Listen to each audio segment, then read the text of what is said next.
Today, a whole bunch of stuff on filtration. We'll talk about KASE's brand new Revolution magnetic filters, how they compare with the Wolverines. We'll talk about what filters I advocate using, what sizes filters I advocate using and not. We'll talk about using UV filters when you should, when you maybe shouldn't, as well as using filters with hoods. All kinds of fun stuff.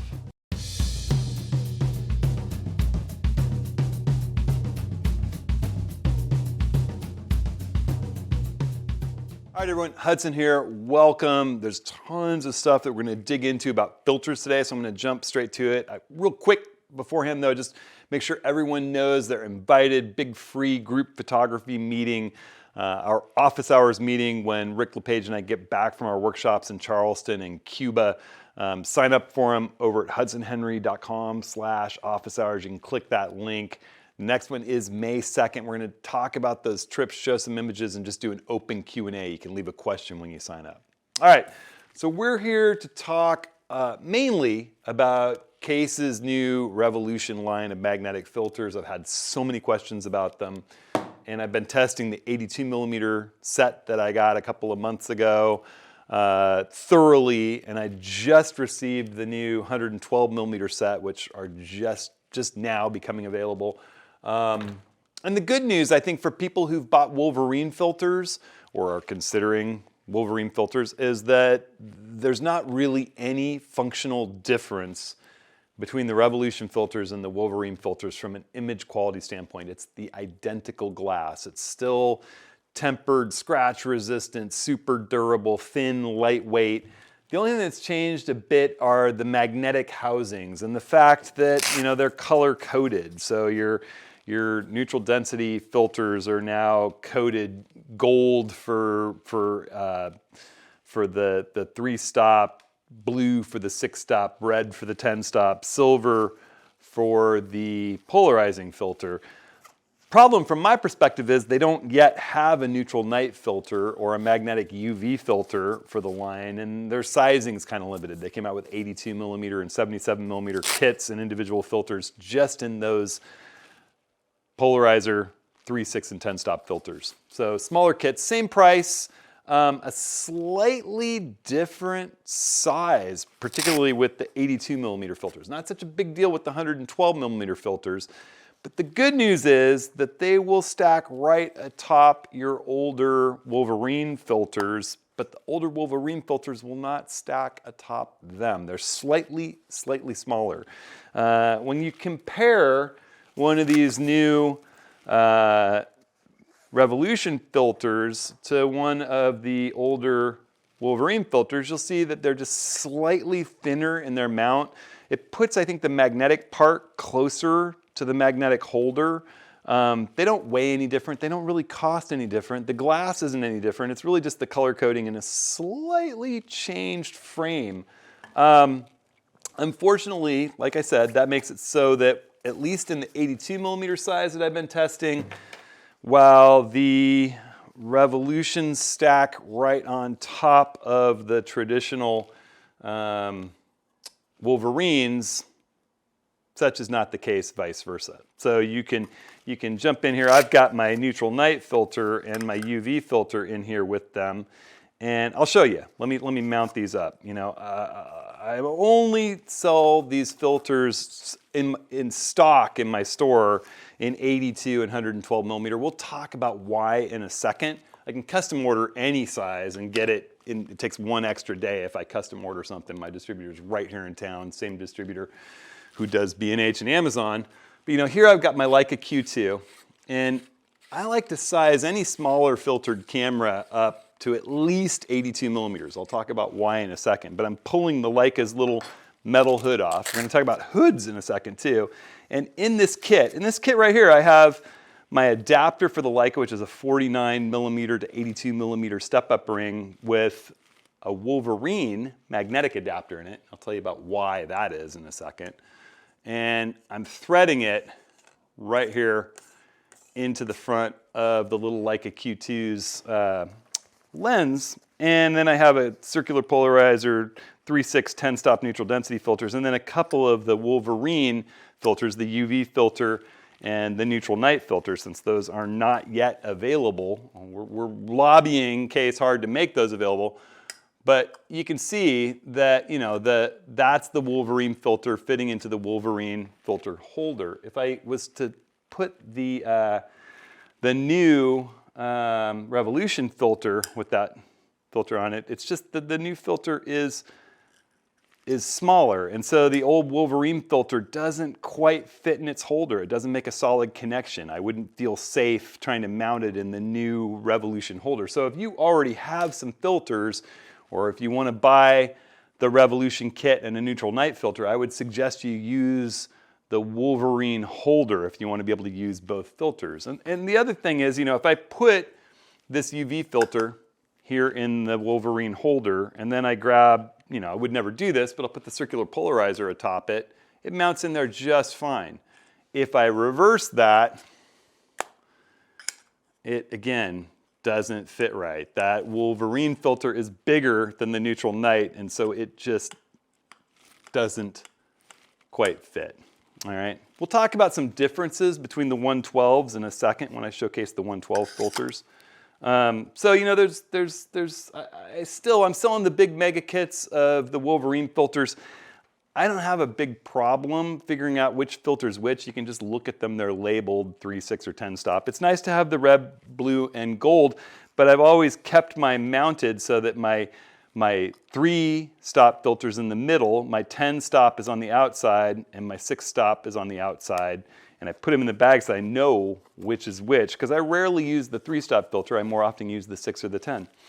And then I just have places in the bag that each filter goes. I know right where my circular polarizer should go because of the way that I mount it in the bag. So that's my little trick. Again, there's one other thing that's new with the Revolution filters, and that is this flush mount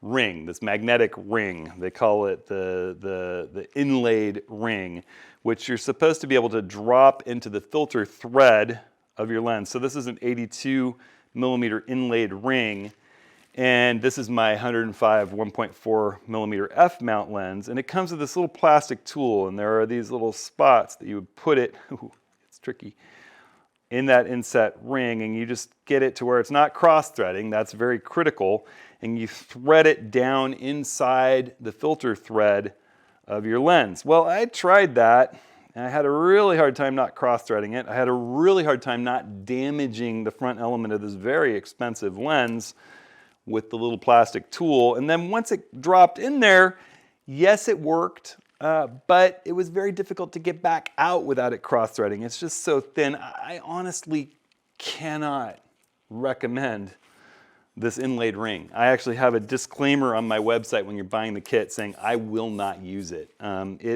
It's very different when it comes to the 112 millimeter set. I actually advocate using the inlaid ring in the HB97 hood from Nikon that I use the 112 millimeter filters with frequently, and I'll tell you why in just a second.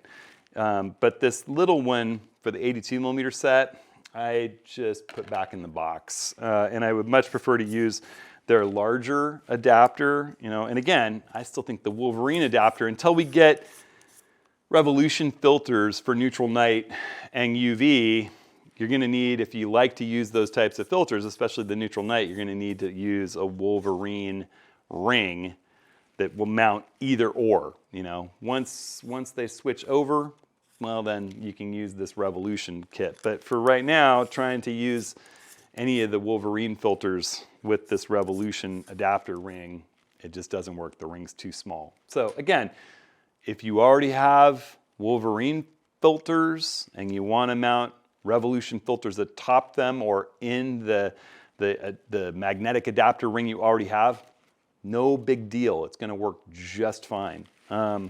So that's my take. What is great about the Revolution filters? They have maybe a slightly better magnetic connection. I think it's because of the way that the filter is designed. It's just a little bit more designed to get more of its magnetic connection into the adapter. It's very, very slight. And the color coding. Otherwise, it's the same glass. So You know, honestly, it's the same glass. You know, I think it's the direction that KASE is headed. I think in the long run, you're going to see Revolution filters phase out the Wolverines, but there's nothing wrong with your Wolverine filters. They are not inferior in any way.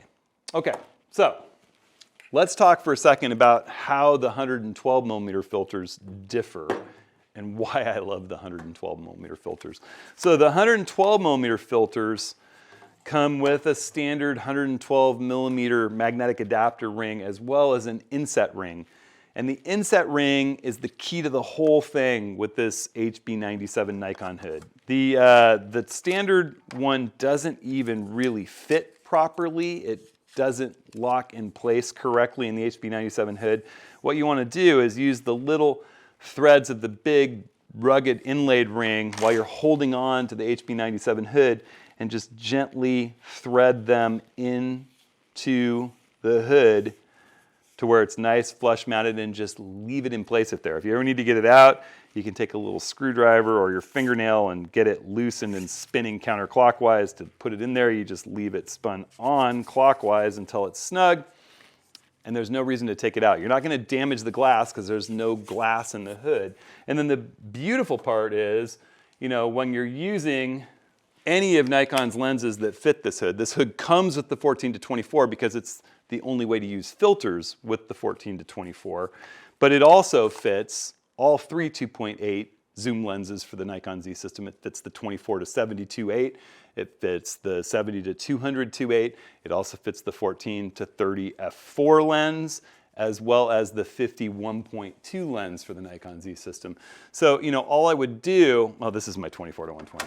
I'm going to just pull the 24-120 off of here. I'll demonstrate something with that in just a second. I'm going to put the 14-24 on my Z9, pop it off. It has no filter threads on the lens itself, but like those other lenses I mentioned, it accepts the HB97 hood with a simple twist click, and now you have 112 millimeter filter threads.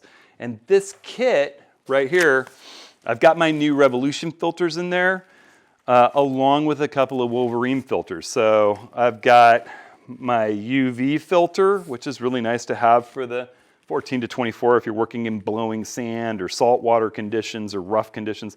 I've got my circular polarizer silver, I've got my 3-stop blue, 6-stop gold, 10-stop red neutral density filters, and then a neutral night filter. And I checked the new inset ring for the 112 to the old inset ring for the 112 Wolverines. So the Revolution versus Wolverine, they're identical. I pulled the one out of here, set them side by side, looked at them, they're identical. So there's no problem going back and forth on these. So, you know, here I'm gonna put my neutral night filter. Click, it's in there. If I wanted, I can't imagine ever doing it, but if I wanted to stack the new Revolution polarizer atop it, no problem at all. It fits in, spins, got slightly less magnetic connection. The nice thing with the 112 millimeter filters that I'm discovering is if I put the Revolution polarizer in there and I stack the neutral night atop it, it fits. It's really not significantly different. So they are more interchangeable in the 112 millimeter size than they are in the smaller sized filters. They just kind of go back and forth and fit. Maybe not perfectly, but we're talking, you know, maybe 1/10 of a millimeter. I don't know. I mean, they fit. And plus, being inside here, it fits quite well. So I think there's far less concern about which ring you mount and which filter you use. Now, so far I haven't seen any Revolution step-up adapters. They're just using the Wolverine step-up adapters for the magnetic step-up adapters. So we don't have to worry about that at this point. When I'm out in the field using my Nikon gear, I almost exclusively use these 112 millimeter filters because they work so well for the 14-24 and all of those other lenses. And when I'm using lenses that don't have that HB97 bayonet mount, it's as simple as, you know, I'm going to throw my 24-120 on here. It's as simple as mounting a step-up adapter ring. Now I have a UV filter and a lens cap on the front of this lens just as sort of an added protection. I'm going to talk about that in a second. But in my bag, I always keep my 77 to 112 millimeter step-up magnetic case ring, and I just pull that UV filter out and put my step-up ring on, pull that magnetic lens cap off of it, boom, you know, let's say I want to polarize something. Well, simple as dropping that polarizing filter. Ultra thin, doesn't need to have two rings like a traditional polarizer. It just spins in the magnetic mount. Whew, that's up there. If I wanted to polarize and add 10 stops of neutral density, no problem. You know, if I was in broad daylight and I really want to slow a scene down and take a shot with a lot of neutral density, I could put the 10 on there, and I do this frequently, and throw the 6 right on top of it.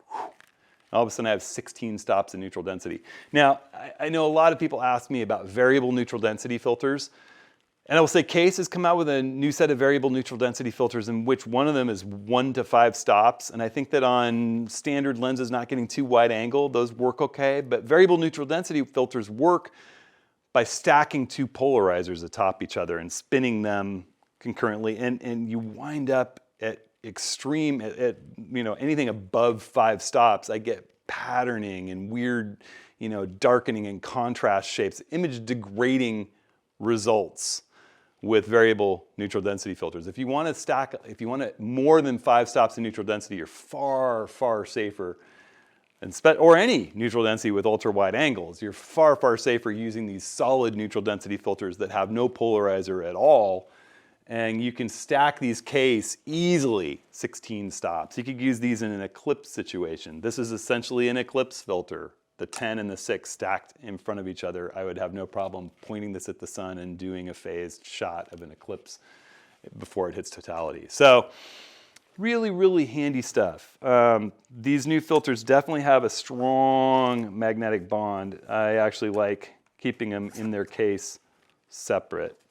Oh, one other thing I didn't mention about the Revolution filters, I really criticized their leather filter holder on the original 82 millimeter and the smaller sets of filters. And so they came up with a nice accordion fanning out 1, 2, 3, 4, 5, 6, 7 filter holder, ballistic nylon case with a magnetic closure. It's nice. It's a little bulky for me. I really love the Mindshift case, which has a little wider pockets. It only has 4 pockets, but I have no problem stacking the 3, 6, and 10 stop filter into one of those pockets, or the neutral night and the UV filter into another one of those pockets for the 82 millimeter filters. So there you go. All right. I have these listed on my links page, you know, alongside all the filters. As I said, you know, just always run over to hudsonhenry.com/ATS links, and all this stuff is linked there. It's in my store. I sell these filters. I work with the same distributor as everyone else does. If you want some custom size for some reason, you can hit me up. I can get that for you.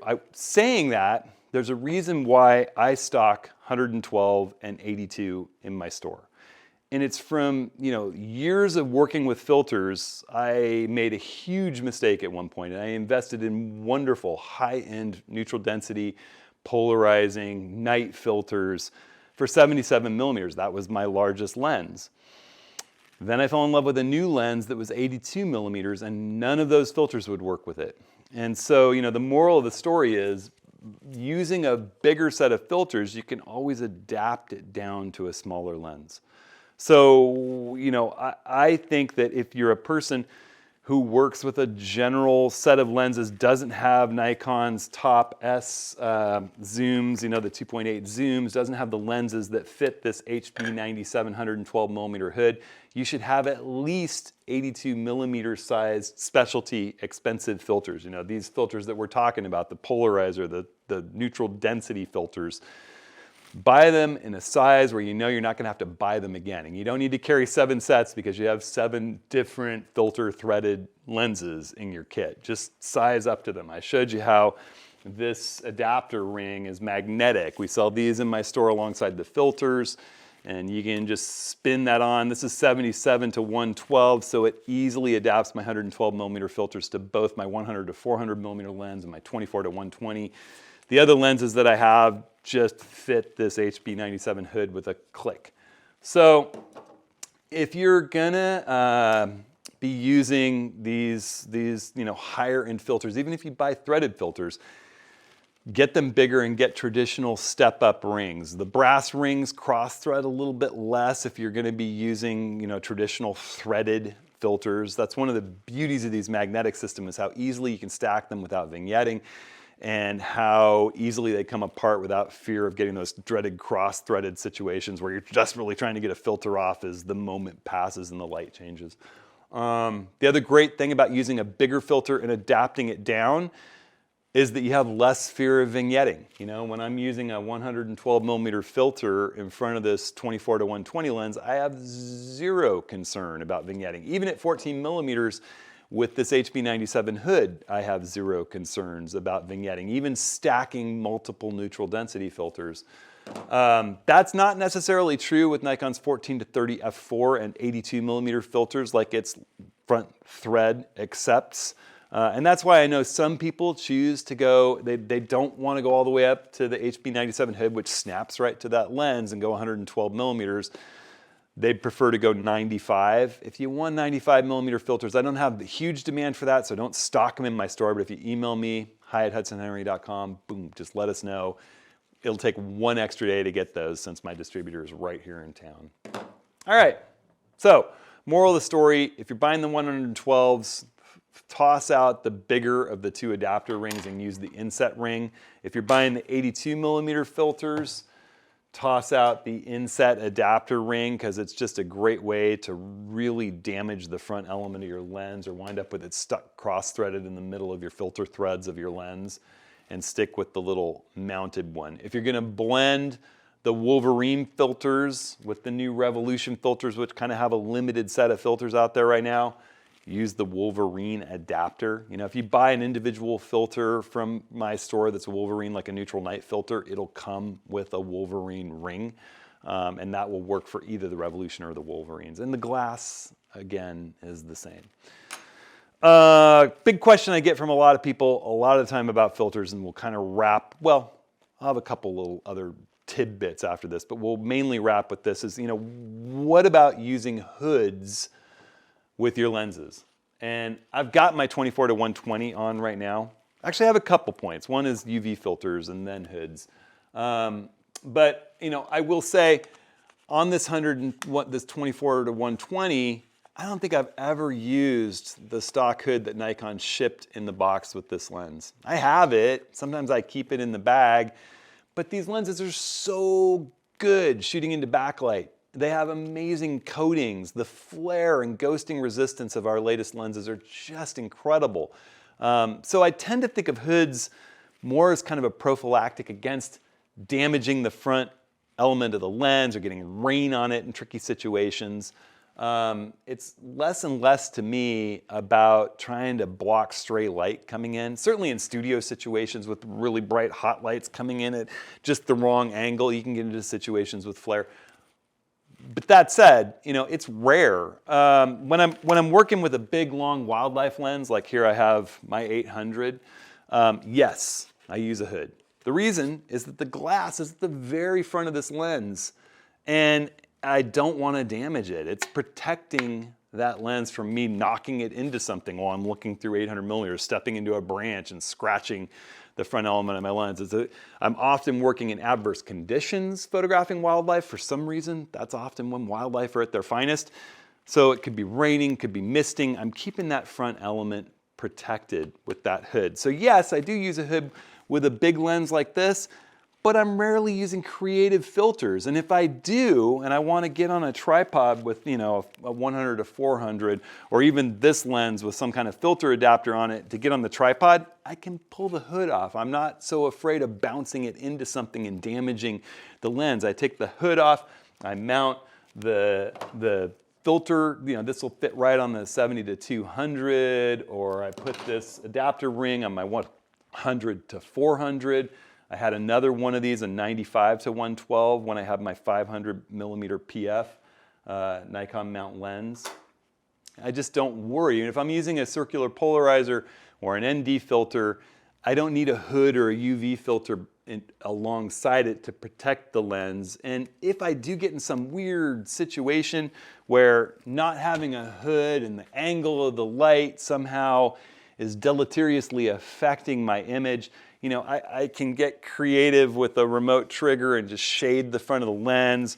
Or, you know, maybe I take a shirt out of my bag or a jacket and hold it in a way that it's out of the frame but shading the lens, or have someone else shade the lens and tell them where to stand, or get in the shadow of a tree, just move slightly. But again, with these great new lenses that we have, I just don't find myself needing to do that. They do such a good job in backlight. In fact, that's one of my favorite things about this 24 to 120 is the amazing sun stars that it throws when you stop it down and shoot directly into the sun with it slightly, you know, just as it's rising, just as it's setting, behind a building, behind a tree. And that leads me to the final major point I want to make, which is about UV filters. People ask me, do you use UV filters? You know, when do you use UV filters? Should you use UV filters? Why should you use UV filters? And the truth is that for years and years, I followed that old mantra, why would you put a cheap piece of glass in front of an expensive piece of glass? And then UV filters improved. You know, I don't think that they improve image quality, but they do protect the front element of your lens.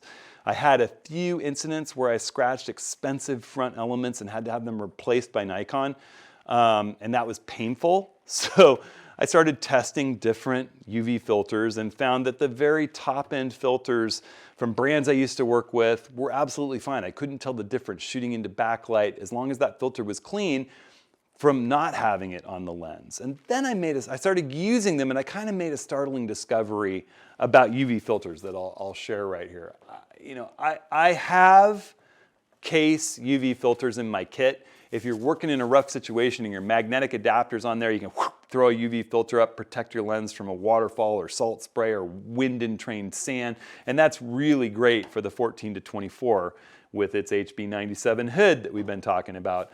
But in general, with the other lenses in my kit, like this 24 to 120, like my 100 to 400, like my 105 1.4 f-mount lens, I like to keep a threaded UV filter on. And I actually have a new set that I'm going to recommend. You can find them in my store. They're from KASE, and they're just as good as the old UV filters I was using, but about half the price, which is pretty awesome. I can't see any harmful effects using these in general.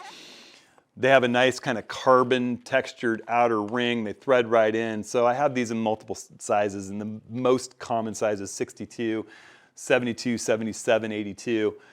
I like to keep them on the front of the lens. If you want to use your hood while your UV is on there, it's not a problem. The traditional hood will snap right on. We're not doing creative work. This is more for running and gunning, and it's about keeping your front element protected and clean. When you're running around doing snapshots, handheld, working in rough conditions, like I said, the waterfall, salt spray, working at the ocean in tidal zones, this filter is really going to protect the front element of your lens, and it works to me like a second, even more efficient lens cap. So, you know, you're out running around, you got sunscreen on your hands, whatever else, you take your lens off, you're shooting your friends hiking, whatever. You maybe get smudges, you maybe get dust, things start accumulating on this UV filter, and then you get someplace that's just beautiful, and you throw yourself up on your tripod and get your shot set up. You know, I say at that moment, take that UV filter off for that spectacular landscape shot. If you're shooting the Sunstar backlit with your aperture dialed really small in order to make that Sunstar really sharp and beautiful, any dust or fingerprints or smudges that are on this UV filter are going to get magnified. Or on the front element of your lens, they're going to throw ghosts and all kinds of little splotchy rainbow-shaped things around in your image. Having that UV filter to take off leaves you with a pristine, clean lens, assuming you're exercising good care and keeping that lens clean. It makes it so you don't even have to clean it very often. And I'd a lot rather spend time cleaning, you know, a $60 UV filter or a $70 UV filter than that really expensive coated front element of my lens. So I view it as a secondary lens cap essentially. And a lot of times, you know, I'm running around, running and gutting, I just shoot like this. I suddenly want to shoot a Sunstar, I take it off with the lens cap and put it in my pocket. I get set up for the landscape shot in the evening, the wind's not blowing, there's no salt water. I take it off, I put it and its lens cap in the tripod stone bag hanging beneath. I shoot with that perfect front element. I put it back on. At the end of the night, when I'm downloading images, I clean my UV filters. It's so much less stressful than cleaning the front element of your lens. There you go. I think, you know, we've covered what's new about the Revolution filters. The system is immature at this point. They're still missing some important filters for the line. It's really nice that they stack right atop the Wolverine products that we've been selling though, and that's compatible so you can just work those in as that new system comes online. Again, you know, if you want to buy an 82mm set along with, say, Wolverine neutral night or UV filters, just use the ring that comes with the neutral night or UV filter, the Wolverine ring, to use all your filters on. That way everything fits on it, and don't try to stack the Wolverine on top of a Revolution. They're just smaller. Their holder's smaller, they're smaller. You can't put Wolverine on Revolution, but you can put Revolution on Wolverine, which I think is the better of the two options since a lot of us already have Wolverine filters. I just love the KASE system. And a little preview of things to come. KASE has been working on some cool stuff for the big wildlife prime lenses, you know, the 400-2.8 S lens for Nikon, the 800-6.3 that I have and love. They've got some cool filtration options for that, both for the front element and the drop-in that are pretty neat and cost-effective. I'll be talking about that shortly, more of a niche discussion. You know, I want to make sure everybody knows, you know, if you're interested in any of this KASE stuff, just run over and check out my website. Go to hudsonhenry.com/KASE. I have all the systems that I sell in 112 and 82, along with some K100 stuff. We're putting the Revolution kits in there again. All we have at this point are the circular polarizer 3, 6, and 10 stop filter sets. They're the same price as the Wolverine stuff. I still have the big kits of Wolverine, and again, they're functionally not different. And if you want to add in Revolution stuff over time, they fit in right atop the Wolverine stuff. It's not that they're incompatible. All right. Enough on that topic. I think I beat it to death. I want to make sure everybody remembers we're having office hours May 2nd, 10 a.m. Pacific. That's the big free group photography get together. We're going to share some stories and photos from the road. We'll just be back from Charleston, South Carolina, and back-to-back workshops in Cuba. I want to take anyone's questions on any topics, filters, travel, you know, you name it. So sign up and leave a question at hudsonhenry.com/office hours. Easy to find, easy to get to. It's free. We have a ton of fun. We just did a great one on printing recently, and that one's going to be archived on YouTube. If you look at the live stream events, we had a great discussion on printing. So also, Rick and I are going to be looking at some of those questions that you submit for the May 2nd office hours, since we have a little bit of a gap while we're traveling. And we'll probably do a couple of Q&As on the road to Charleston and Cuba. So look for those and submit your questions for those so that, as always, the community drives the content of this channel. And I appreciate all of you as a community subscribing, sharing, liking, giving me questions via email, giving me questions via the YouTube comments section. It all builds a better community as a whole and guides and informs what I do, and I learn a ton from you as hopefully I'm able to share some tips and tricks learned over the years of photographing myself. So, all right, everybody, I hope everybody's out there staying creative, staying safe, having a good time, looking for the light. We'll see you next week.